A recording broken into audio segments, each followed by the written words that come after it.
প্রিয় দর্শক, আসসালামু আলাইকুম।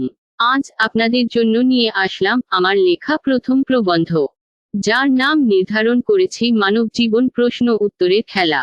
এই লেখাটিকে সাজিয়েছি 4টি অধ্যায়ের মাধ্যমে। প্রত্যেকটি অধ্যায় রয়েছে 3টি করে পর্ব। পুরো লেখাটিতে আমি বোঝানোর চেষ্টা করেছি, আমরা আমাদের জীবনে যা দেখি, যা শুনি, যা ভাবি, যা বলি, সেই অনুযায়ী আমরা আমাদের জীবনে যে আচার আচরণ করে থাকি, এই সব কিছু আমাদের মনে 2 ধরনের প্রতিক্রিয়া সৃষ্টি করে। যেহেতু এটা আমার জীবনের প্রথম লেখা, যেহেতু ভুল হওয়াটা খুবই স্বাভাবিক, সুতরাং আপনারা যদি কোন ভুল খুঁজে পান তাহলে দয়া করে আমাকে অবগত করবেন। তাহলে চলুন আমরা মল্লিকায় প্রবেশ করি।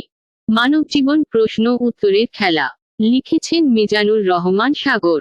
পৃথিবীতে যত ধরনের কথা বলা হয়, নানান ভাষায় নানান পরিস্থিতিতে, এই সবগুলো কথাকে 2টা ভাগে ভাগ করা যায়। তার প্রথমটি হলো প্রশ্ন, দ্বিতীয়টি হলো উত্তর। আমার এই কথাগুলি হয়তো বা আপনার কাছে আম্মুকেও তা মনে হতে পারে, কিন্তু ধৈর্য ধরে পুরো লেখাটি পড়লে আপনারা একটা সুস্পষ্ট ধারণা পাবেন, এবং আমার কথা একটি নির্দিষ্ট মানে খুঁজে পাবেন।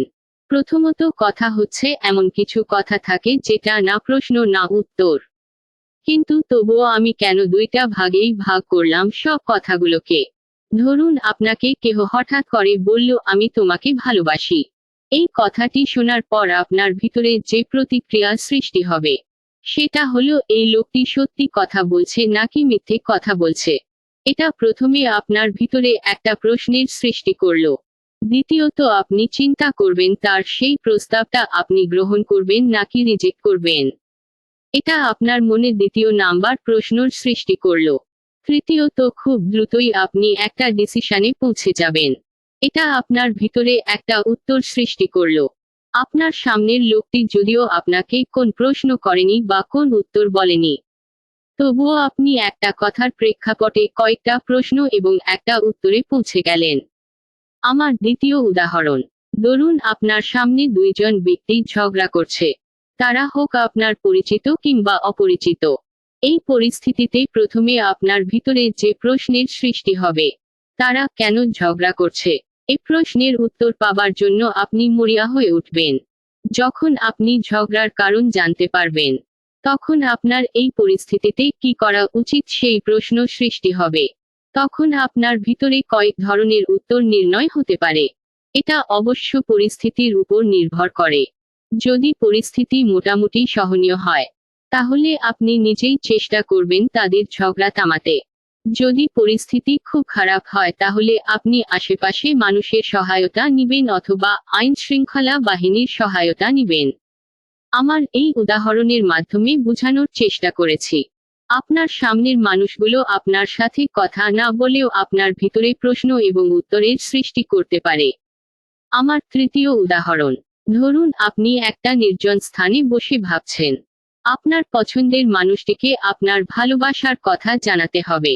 তখন আপনার মনে প্রথমে যে প্রশ্নের সৃষ্টি হবে, সেটা হলো কিভাবে তাকে সেই কথাটা আকর্ষণীয় করে জানানো যায়। আপনি যখন তাকে প্রপোজ করার একটা সিস্টেম খুঁজে পাবেন, সেটাই হলো একটা উত্তর। তারপরে আপনার ভিতরে যে প্রশ্নের সৃষ্টি হবে, আপনার মনের কথা জানার পর তার প্রতিক্রিয়া বা উত্তর কি হবে, এটার উত্তর হবে আপনার ভালোবাসার গভীরতার উপরে ভিত্তি করে।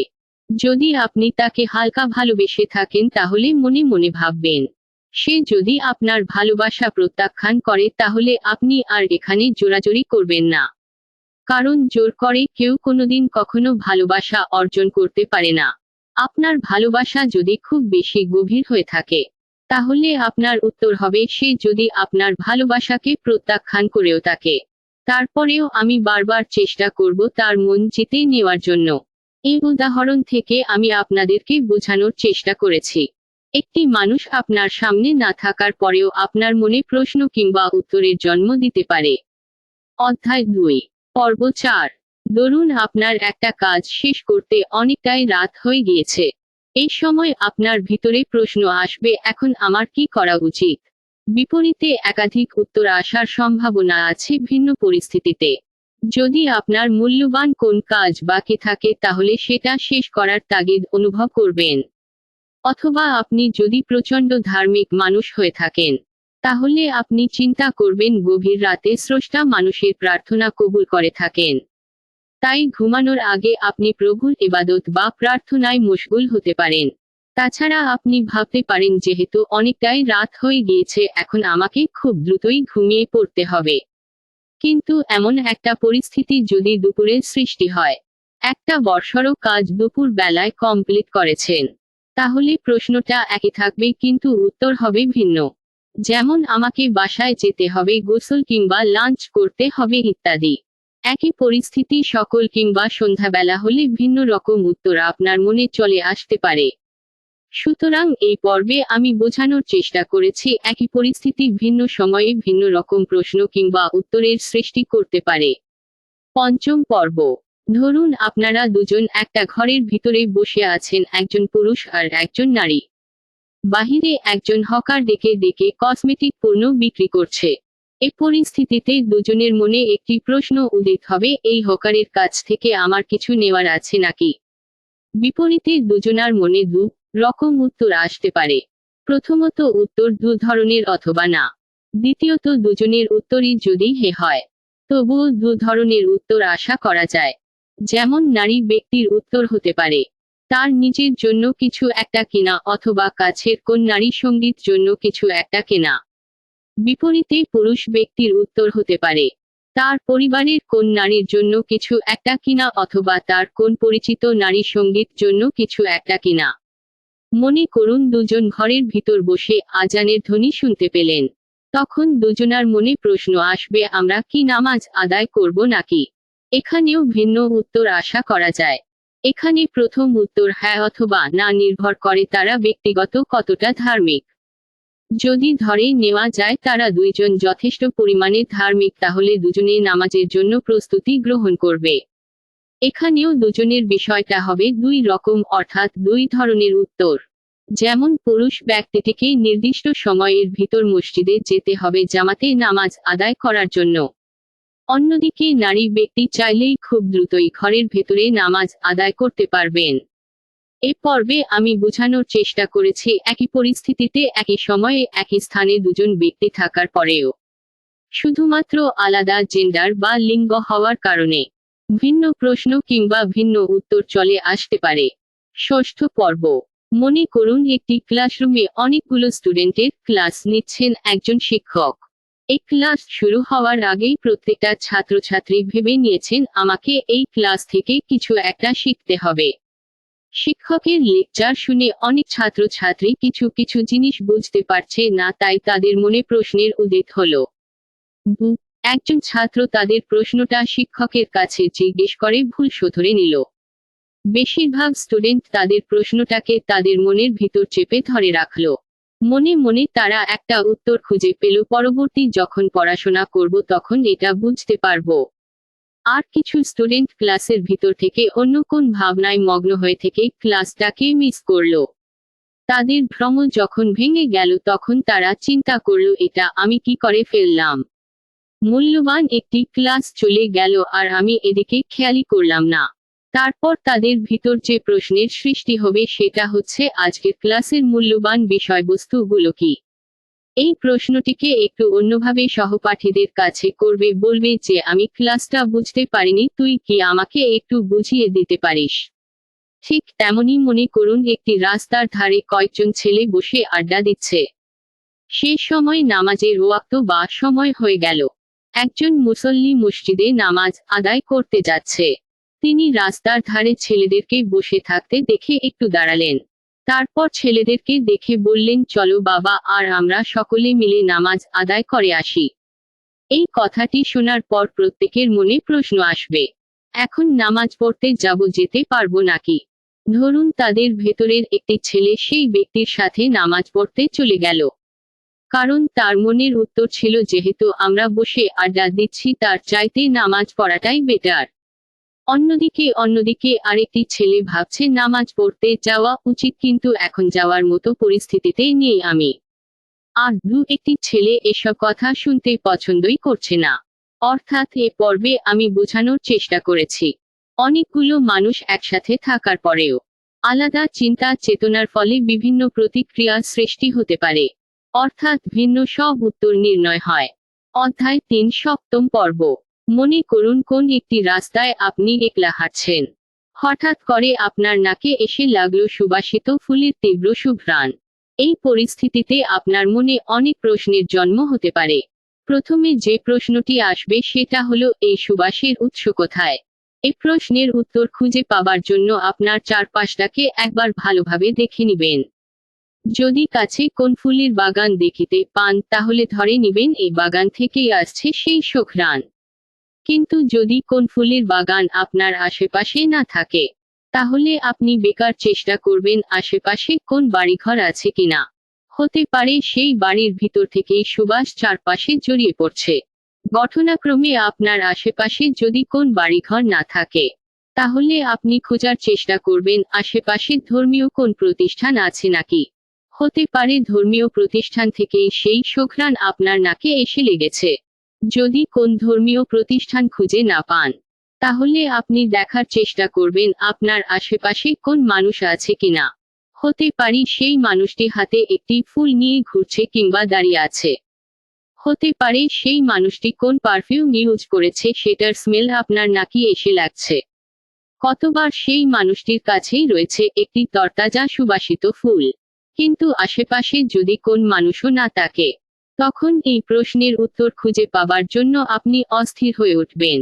তখন একটি উত্তর নির্ণয় করার জন্য আপনার বিশ্বাস, ইমোশন, আবেগ, যুক্তিকে কাজে লাগাবেন। এ পরিস্থিতিতে আপনার বিশ্বাস এবং ব্যক্তিত্বের উপর ভর করে একাধিক উত্তর খুঁজে পেতে পারেন। যেমন আপনি যদি একজন ধর্মপরায়ণ ব্যক্তি হয়ে থাকেন, তাহলে আপনার উত্তর হতে পারে এটা হয়তো বা আল্লাহ তাআলার কোন নিদর্শন। কিংবা আপনি যদি হন একটু ভয় প্রিয় মানুষ, তাহলে আপনার উত্তর হতে পারে এটা হয়তো বা জিন ভূতের কাজ। অথবা আপনি যদি হন একজন বিজ্ঞানমনস্ক মানুষ, তাহলে আপনার উত্তর হতে পারে এটা হয়তো বা প্রাকৃতিক কোনো সুঘ্রাণ। এ পর্বে আমি বোঝানোর চেষ্টা করেছি, একটি ক্ষুদ্র প্রশ্নের উত্তর যতক্ষণ অবধি খুঁজে না পাওয়া যায়, ততক্ষণ অবধি একজন মানুষ উত্তেজনা এবং অস্থিরতায় ভুগতে থাকে। যখন বাস্তবিক সব যুক্তি ও উদাহরণ শেষ হয়ে যায়, তখন মানুষ একটি উত্তর নির্ণয় করে তার বিশ্বাসের মাধ্যমে। অষ্টম পর্ব। মনে করুন পাশাপাশি দুইটি দোকানে দুজন ব্যবসায়ী ব্যবসা করছে। ধরে নিন এখানে 4 জন কাস্টমার এসেছে। তাদের মনে প্রথম যে প্রশ্নটি জাগবে, সেটা হলো, এখানে যেহেতু পাশাপাশি দুইটি দোকান রয়েছে, আমি আমার প্রয়োজনীয় বস্তুগুলো কোন দোকান থেকে কেনাকাটা করব। এই পরিস্থিতিতে একাধিক উত্তর হওয়ার সম্ভাবনাই বেশি। যেমন প্রথম কাস্টমারটি চিন্তা করল, আমি প্রথম দোকানদারের কাছ থেকে বাকিতে কেনাকাটা করেছিলাম, তাই আমাকে প্রথম দোকানদারের কাছ থেকেই কেনাকাটা করতে হবে। দ্বিতীয় কাস্টমার ভাবল, প্রথম দোকানদারের ব্যবহার আমার কাছে ভালো লাগে না, তাই আমি দ্বিতীয় দোকানে চলে যাব। তৃতীয় কাস্টমার ভাবল, কয়েকদিন আগে আমি প্রথম দোকান থেকে কিছু জিনিস কিনেছিলাম, সেই প্রোডাক্টগুলির কোয়ালিটি ছিল খুবই বাজে, তাই আমিও দ্বিতীয় দোকানে চলে যাব। চতুর্থ কাস্টমার ভাবল, যেহেতু প্রথম দোকানটি কাছে রয়েছে, আমি প্রথম দোকান থেকেই আমার প্রয়োজনীয় বস্তু কিনে নিয়ে যাব।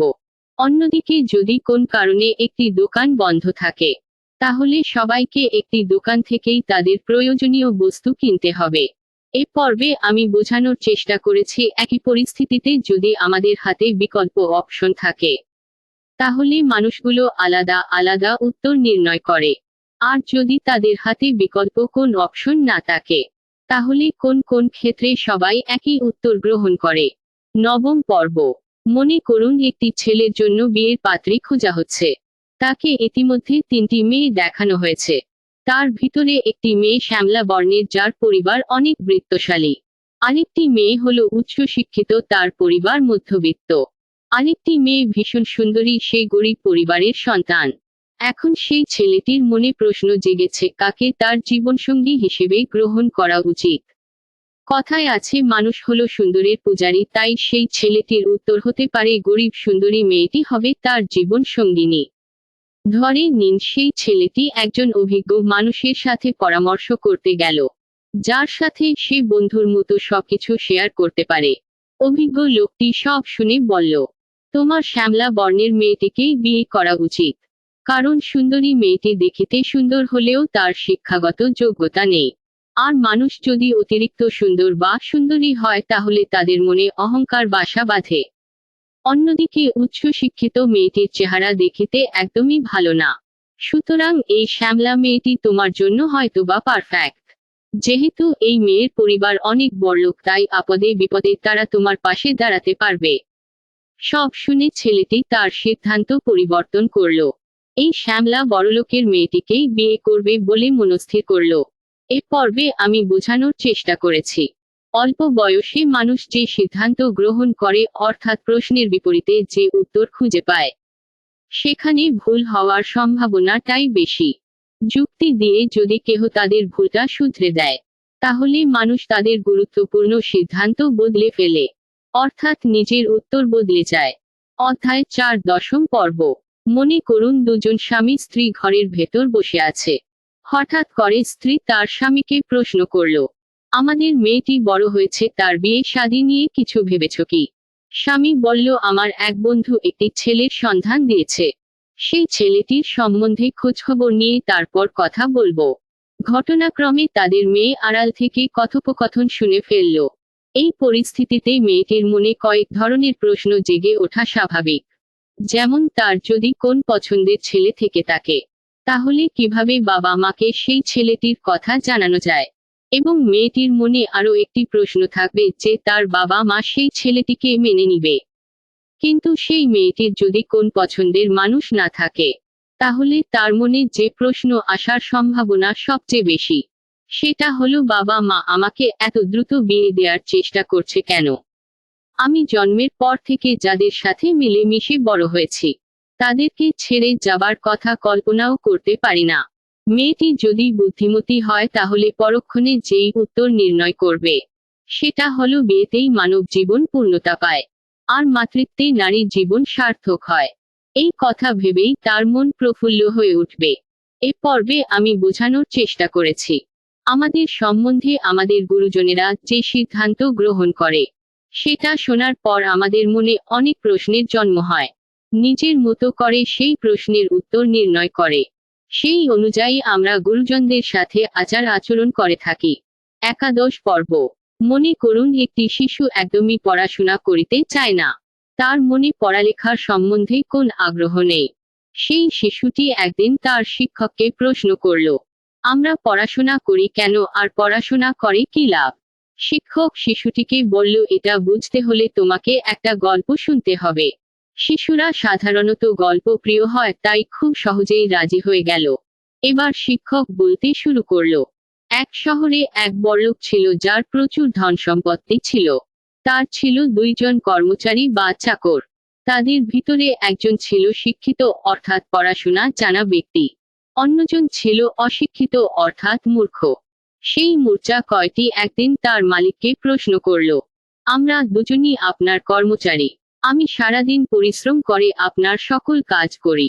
অন্যজন সারাদিন বসে থেকে শুধু লেখালেখি করে, কিন্তু মাস শেষে আমাকে বেতন দেওয়া হয় খুবই অল্প টাকা, আর তাকে বেতন দেওয়া হয় অনেক বেশি। এরকমটা কেন, আমায় কি বুঝিয়ে বলতে পারেন? মালিক একটু মুচকি হেসে বলল, আচ্ছা ঠিক আছে, তোকে বুঝিয়ে দিচ্ছি। মালিক এবার চাকরকে বলল, আমাদের বাড়ির সামনে কুকুরের কয়েকটি বাচ্চা হয়েছে। সেই কুকুরের বাচ্চাগুলোকে দেখে আসবে এবং তাদের সম্বন্ধে বিস্তারিত এসে আমাকে জানাবি। চাকর মনে মনে ভাবল, এটা খুবই সহজ কাজ, তাই হাসতে হাসতে নাচতে নাচতে চলে গেল। চাকর বাড়ির সামনে গিয়ে দেখতে পেল একটি কুকুর এবং তার পাশে 5টি বাচ্চা। সে বাচ্চাগুলোকে বারবার গুনে মালিকের কাছে চলে গেল। গিয়ে মালিককে বলল, কুকুরটির 5টি বাচ্চা হয়েছে।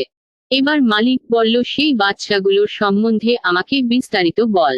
এবার চাকর কোন উত্তর দিতে পারছে না, তাই মালিককে উল্টো প্রশ্ন করছে, বিস্তারিত মানে কি? এবার মালিক বলল, বাচ্চাগুলো কয়টা পুরুষ কয়টা মহিলা, বাচ্চাগুলোর গায়ের রং দেখতে কেমন, বাচ্চাগুলো কি খাবার খায় এবং বাচ্চাগুলো কতটুকু বড় হয়েছে ইত্যাদি। এবার চাকর এক একবার গিয়ে একটা জিনিস দেখে এসে মালিককে জানাচ্ছে। শেষে মূর্খ চাকরটি যখন হয়রান বা ক্লান্ত হয়ে পড়ল, তখন মালিক বলল, অনেক হয়েছে, এবার তুই থাম। তারপর শিক্ষিত কর্মচারীটিকে ডেকে বলল, আমাদের বাড়ির সামনে কয়েকটি কুকুরছানা রয়েছে। সেই কুকুরছানাগুলোকে ভালোভাবে দেখে আসবে, এসে আমাকে বিস্তারিত জানাবে। এবার সেই শিক্ষিত কর্মচারী চলে গেল কুকুরছানাগুলোর পাশে। বিএফ ভালোভাবে দেখতে থাকলো এবং বিস্তারিত খাতায় লিখে রাখলো। ফিরে আসার পর মালিক যখন তাকে প্রশ্ন করল, চাকরটি খাতা দেখে দেখে তার উত্তর বলে দিল। এবার মালিক হাসতে হাসতে মূর্খ চাকরকে উদ্দেশ্য করে বলল, যে কাজটি করার জন্য তোকে অনেকবার যেতে হলো তবুও কমপ্লিট করতে পারিসনি, সে এই কাজটা একবারেই সম্পন্ন করলো। তাই তো তোর বেতন কম আর ওর বেতন বেশি। এবার শিক্ষক শিশুটিকে জিজ্ঞেস করল, তুমি কি মূর্ছা কোটির মতো বেশি কাজ করে অল্প টাকা উপার্জন করতে চাও, নাকি শিক্ষিত কর্মচারীটির মতো অল্প কাজ করে অধিক টাকা ইনকাম করতে চাও? তখন শিশুটি বলল, আমি বড় হয়ে অবশ্যই অনেক বেশি টাকা রুজি করতে চাই। এবার শিক্ষক শিশুটিকে প্রশ্ন করল, তাহলে তোমার কি করা উচিত? তখন শিক্ষক বলল, এই কথাটি ভালোভাবে মনে থাকে যেন তোমাকে খুব ভালোভাবে পড়ালেখা শিখতে হবে। এ পর্বে আমি বোঝানোর চেষ্টা করেছি, শিশুদের কোমল মনে যেসব বাল বিষয় আগ্রহ কম থাকে, সেসব বিষয়ে আগ্রহ জাগে তোলার জন্য তাদেরকে সহজ এবং ভালো উদাহরণের মাধ্যমে বোঝাতে হবে। তাহলে তাদের ভুল ধারণা ভেঙে যাবে, ফলে তারা সঠিক সিদ্ধান্ত অর্থাৎ সঠিক উত্তর নির্ণয় করতে পারবে। দ্বাদশ পর্ব। মনে করুন আপনাকে প্রশ্ন করা হলো, আল্লাহ তাআলা কিসের তৈরি?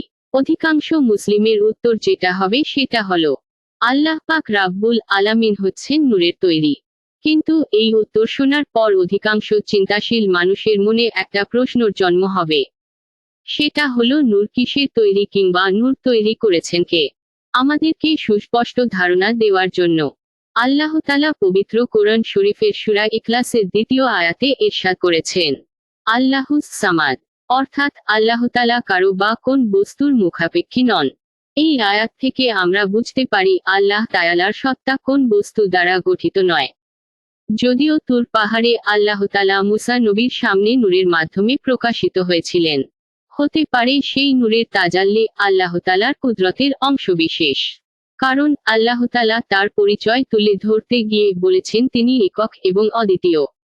আমরা যদি নূর কিংবা অন্য কোন বস্তু দিয়ে আল্লাহ তাআলার অস্তিত্বকে কল্পনা করি, তাহলে সে বিষয়টা আর অদ্বিতীয় হিসেবে থাকে না।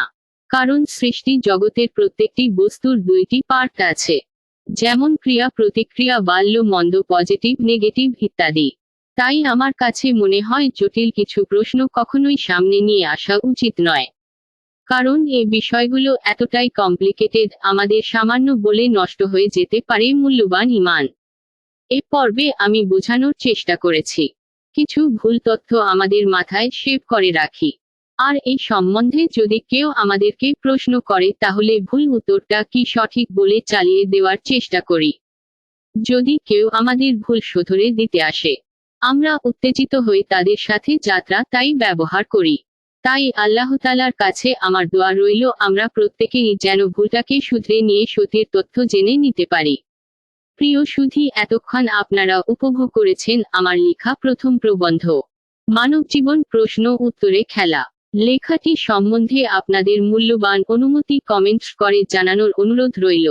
যদি আমার অনিচ্ছা শর্তে কোন ভুল হয়ে থাকে, তাহলে ভুল শুধরানোর জন্য আমাকে অবগত করবেন। অনুরোধক্রমে মিজানুর রহমান সাগর। কষ্ট করে লেখাটি পড়ার জন্য সবার প্রতি রইল আমার কৃতজ্ঞতা, ভালোবাসা ও সালাম।